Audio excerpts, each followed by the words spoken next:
देखिए, बिहार विधानसभा चुनाव की बात करें, लगभग 4-5 महीने बिहार विधानसभा चुनाव में अब बचे हुए हैं। आप देखेंगे बिहार में प्रशांत किशोर की अगर बात करें तो प्रशांत किशोर पिछले 3 सालों से लगातार गांव-गांव भ्रमण कर रहे हैं और गांव भ्रमण करके वो लगातार कार्यकर्ताओं को इकट्ठा किए और अब आप पिछले 6 महीने से देख रहे हैं कि बिहार बदलाव यात्रा पे निकले हुए हैं। बिहार बदलाव यात्रा में जहां जहां उनका कार्यक्रम होता है, आप देखेंगे वहां पे बहुत भारी संख्या में भीड़ उनके कार्यक्रमों में इकट्ठी हो रही है। तो अब सवाल है कि उसका क्या परिणाम चुनाव पे पड़ने वाला है। देखिए, चुनाव पे कहीं ना कहीं परिणाम तो पड़ने ही वाला है, क्योंकि प्रशांत किशोर की अगर इतिहास के बारे में आप जानकारी लेना चाहेंगे तो प्रशांत किशोर किसी नाम के मोहताज नहीं है। भारत में 13 मुख्यमंत्री को उन्होंने गाइड किया है और बहुत सारे मुख्यमंत्री को बनाने में, कंधा लगाने में उनका अहम योगदान रहा। चुनावी स्ट्रेटेजी के वो खिलाड़ी हैं, लेकिन अब वो खुद राजनीति में आए हैं। उन्होंने सूत्रधार बने हैं जन स्वराज का। अब जनता इस पे कितना सटीक बैठती है, ये बहुत बड़ा मुद्दा है। जहां तक बात करें तो प्रशांत किशोर जिन मुद्दों को लगातार कह रहे हैं, देखिए कल परसों एक वीडियो उनका मैं देख रहा था जिसमें वो साफ कह रहे थे कि देखिए गुजरात में फैक्ट्रियां ही फैक्ट्री, लेकिन बिहार में फैक्ट्री क्यों नहीं। वोट बिहार दे लेकिन फैक्ट्री गुजरात में चले। इन सब मुद्दों को वो उठा रहे हैं, पलायन के मुद्दों को ले रहे हैं, रोजगार के मुद्दों को ले रहे हैं।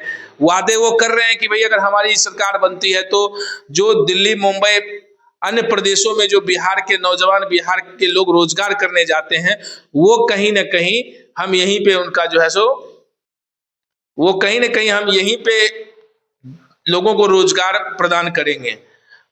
तो कहने का मतलब बिहार में अगर बात करें आज के समय में तो जन स्वराज लगातार कैंपेनिंग कर रही है। देखेंगे ग्राउंड तक उनकी कैंपेनिंग है।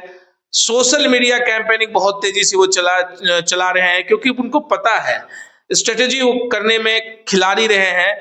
तो उनको पता है कि आज का जो यूथ है वो कहीं ना कहीं सोशल मीडिया से कनेक्ट हो चुका है और सोशल मीडिया को अगर हम ज्यादा से ज्यादा सोशल मीडिया पे अपनी प्रचार सामग्री को इकट्ठा करके उनको आगे बढ़ाएंगे तो आम जनता तक हमारी बातें पहुंचेगी।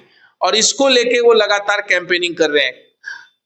जगह जगह जो उनके कार्यकर्ता हैं, आप देखेंगे कि वो भी जमीन पे उतर के काम कर रहे हैं। वो लगातार जो प्रहार कर रहे हैं वो दोनों फ्रंट पे प्रहार कर रहे हैं। एक तरफ जहां महागठबंधन, दूसरी तरफ एनडीए है। दोनों से वो सवाल पूछ रहे हैं कि भैया पहले देखिए लालू राबड़ी का सरकार था, इधर नीतीश कुमार भारतीय जनता पार्टी के साथ गठबंधन करके लगातार सरकार चला रहे हैं, बीच बीच में महागठबंधन में भी चले जाते हैं। बिहार कितना बदला। वो कह रहे हैं कि बिहार में रोड, सड़कें, जबकि आप देखेंगे तो बिहार में सड़कें, बिजली, इन सब का काम हुआ है, लेकिन वो जो सबसे बड़ा मुद्दा उठाते हैं वो रोजगार का मुद्दा उठाते हैं, पलायन का मुद्दा उठाते हैं। रोजगार और पलायन जो है वो बिहार के लिए मुद्दा बना रखे हैं कि भाई ये सबसे ज्यादा जरूरत है। ट्रेनें जो हैं वो भर भर के बाहर जा रही है, क्या बिहार में रोजगार नहीं उत्पन्न हो सकते हैं? बिहार में हम लोगों को 10-15 हजार रुपया कमाने के लिए हम बाहर नहीं जाने देंगे। प्रशांत किशोर इस मुद्दे को भुना रहे हैं। अब चुनाव में कितना ये फायदे होता है, जनता के बीच में ये कितना फायदे साबित होता है, क्या जनता इन चीजों को लेती है, तो ये भीड़ अगर वोट में कन्वर्ट होती है तो बहुत बड़ा खेला बिहार में देखने को मिल सकता है। क्योंकि विकल्प के रूप में वो दे रहे हैं कि भैया हमारे साथ है। 243 सीटों पे चुनाव लड़ने की घोषणा कर चुके हैं और 243 सीटों पे वो लगातार घूम भी रहे हैं, जगह जगह जा रहे हैं, हर एक विधानसभा को टच कर रहे हैं। तो इस बार का जो चुनाव है वो जहां 2 गठबंधनों के बीच में पूर्व में चुनाव हुआ करता था, तीसरा विकल्प के तौर पे प्रशांत किशोर यहाँ पे बैटिंग कर रहे हैं। सफलता कितनी मिलेगी ये तो आने वाला समय बताएगा। फिलहाल जो है बिहार के जगह जगह जब प्रशांत किशोर जाते हैं तो रैलियों में उनकी भीड़ आ रही है। ये इंडिकेट कर रहा है कहीं ना कहीं भारतीय जनता पार्टी और आरजेडी के लिए भी कि जिस तरीके से प्रशांत किशोर गांव गांव जाके इन सब चीजों को कवर कर रहे हैं, लोगों से कनेक्ट हो रहे हैं, ये आने वाले चुनाव में बहुत बड़ा खेला कर दे, कोई अचंभित होने वाली बात नहीं है। क्योंकि राजनीति हमेशा संभावनाओं का खेल होता है। राजनीति में कुछ भी कभी भी हो सकता है। और जिस तरीके से प्रशांत किशोर कैंपेनिंग कर रहे हैं तो कहीं ना कहीं बीजेपी, जेडीयू, आरजेडी, इन सब के लिए ये सबसे बड़ा एक कॉम्पिटिटर के रूप में उभर रहे हैं। जनता तय करती है कि भाई कौन पार्टी सत्ता में आएगी, कौन नहीं आएगी, लोग देख रहे हैं, पसीना सब बहा रहे हैं, चूंकि 3-4 महीने बचे हुए चुनाव में। लेकिन जहां तक इस भीड़ की बात है, तो भीड़ जो इकट्ठी हो रही है, भीड़ कहीं ना कहीं दिख रहा है कि इस भीड़ से कुछ बड़ा बदलाव मिलेगा। लेकिन वोट में भीड़ तब्दील हो जाए, ये बहुत बड़ी बात है।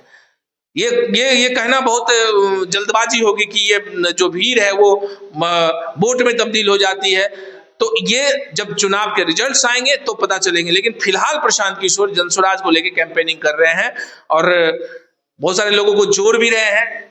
वहीं भारतीय जनता पार्टी और आरजेडी की बात करें तो उनका अपना एक वोट बैंक है, उनका अपना एक कैडर बेस है, उनका बूथ मैनेजमेंट है, वो भी मजबूती से इस बार चुनाव लड़ने की तैयारी में सारी पार्टियां हैं। तो खास करके जो सत्ता में है या विपक्ष में है, वो तो अपनी पूरी तैयारी कर ही चुके हैं। और प्रशांत किशोर क्या करते हैं, हम लोग भी नजरें बनाए हैं और इसके बारे में आपको लगातार अपडेट देते रहेंगे। बने रहिए पूर्वांचल संवाद के साथ।